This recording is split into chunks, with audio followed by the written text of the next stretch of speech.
आजच्या पाठाचे नाव आहे दुधावरची साय. बाहेर आकाश गुदमरलेले होते. ढगांचा गडगडाटही मधून मधून ऐकायला येई.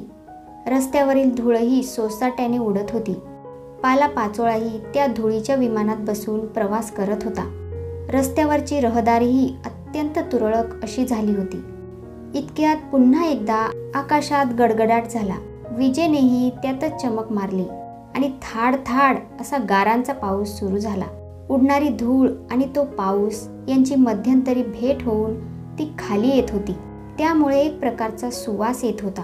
पाऊस आल्यामुळे आजूबाजूच्या घरांची खिडक्या दारे खाड खाड लावली गेली. काही मुले वडीलधाऱ्या माणसांची नजर चुकवून गारा गोळा करण्याकरिता वळचणीला पागोळ्यांच्या आड उभी होती. पावसाच्या धारा झपाट्याने खाली येत होत्या. गाईच्या आचळातून दूध काढावे तसे मला वाटत होते ते. इतक्यात भयंकर गडगडाट झाला. कुठेतरी वीज पडली वाटते. पुन्हा पाऊस सुरू झाला. पावसाचे पाणी अंगणात चांगले विधभर साचले. त्या साचलेल्या पाण्याच्या पृष्ठभागावर पाण्याच्या थेंबांच्या सरींनीच पाऊस वाजंत्री वाजवत होता. पुन्हा एकदा बाहेर वीज कडाडली आणि त्यावेळी घरात आई ओरडली, शांते, कार्टे आहेस तरी कुठं? इतका वेळ पावसात गारा वेचून परकराच्या ओच्यात काही गारा घेऊन शांती चोरासारखी दरवाजाच्या आडोशाला उभी होती. आईला चोरून ती पावसात खेळली. तिने गारा खाल्ल्या, वेचल्या. पावसाने तिचे केस भिजले, परकर भिजला. शांते, कार्टे आहेस तरी कुठं? पुन्हा आई ओरडली. तशी थरथर कापत शांती पटकन घरात शिरली. पावसात भिजल्याने तिला हुडहुडी भरली होती आणि आई रागावेल या भीतीनेही ती कापत होती. अशा स्थितीतही गोळा केलेली एक गार तिने तोंडात टाकली. शांती तशा स्थितीत घरात शिरली, पण आईला तिची चाहूल लागली नव्हती. आई घरातून तशीच ओरडत ओटीवर आली. अरे, तू तरी पाहिलंस का तिला? कुठं गेली कुणास ठाऊक. तोच शांती आईच्या दृष्टीस पडली. आईने शांतीकडे रागाने पाहिले, मात्र ती जास्तच घाबरली. तिने आपल्या परकराचा हातात धरलेला सोगा सोडून दिला. वेचून आणलेल्या बहुतेक गारांचे पाणी झाले होते. कार्टे, माझा डोळा चुकवून मरायला गेलीस का? शांती माझ्या बहिणीची मुलगी. तिला आज 9वे वर्ष लागले होते आणि तिच्या आईला म्हणजे माझ्या बहिणीला मरून आज 8 वर्षे झाली होती. शांतीच्या वेळी बाळणपणाकरिता म्हणून ती जी आमच्याकडे आली ती परत घरी न जाता परलोकातच गेली. तेव्हापासून शांती आमच्याकडे होती. ती माझ्या आईला म्हणजे तिच्या आजीला आईच म्हणे. पोरगी मोठी गुणाची, पण खोडकर होती, भयंकर अवखळ. सकाळपासून रात्रीपर्यंत 2-4 जिन्सांची पडझड तिच्या हातून झाली नाही असा दिवसच विरळा. आईही तिच्यावर खूप संतापत असे. आई तिच्याशी नेहमी त्राग्यानेच वागे.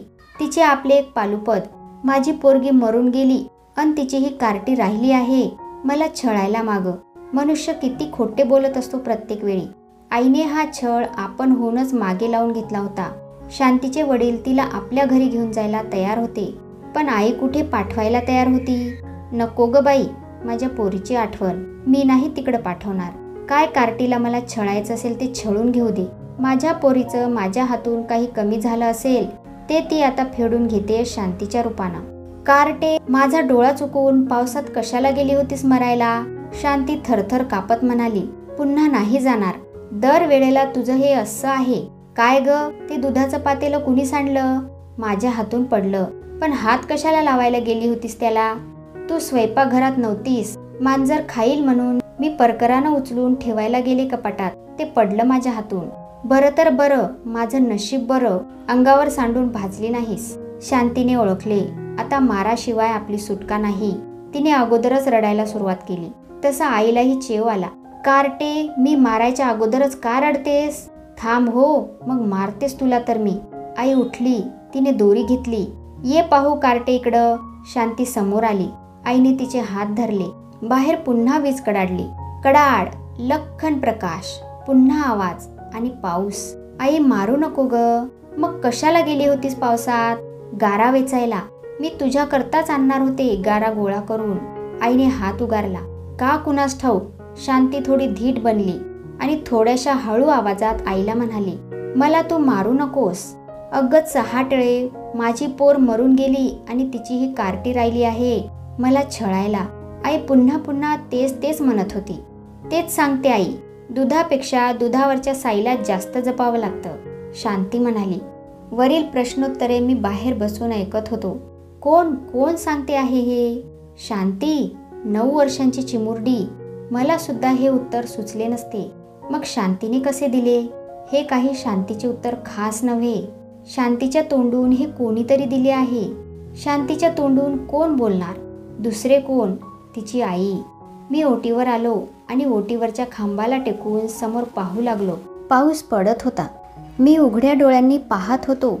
का कुणास ठाऊक माझ्या मनाचे समाधान झाले. माझ्या डोळ्यात पाणी आले. माझी मृत भगिनी या अफाट देखाव्यात कुठेतरी असेल अशी कल्पना करून त्या देखाव्यालाच मी नमस्कार केला आणि चटकन डोळ्यात आलेले पाणी पुसून घरात आलो. आजीच्या आणि नातीच्याही डोळ्यातून अश्रूंचे सर ओघळत होते. दोघीही एकमेकींना निरखून पाहत होत्या. इतक्यात शांतीचा मुका घेत आई म्हणाली, माझी दुधावरची साय ती. तर मित्रांनो, अशा प्रकारे हा पाठ इथेच संपला. भेटूया पुढच्या व्हिडिओमध्ये. तोपर्यंत धन्यवाद.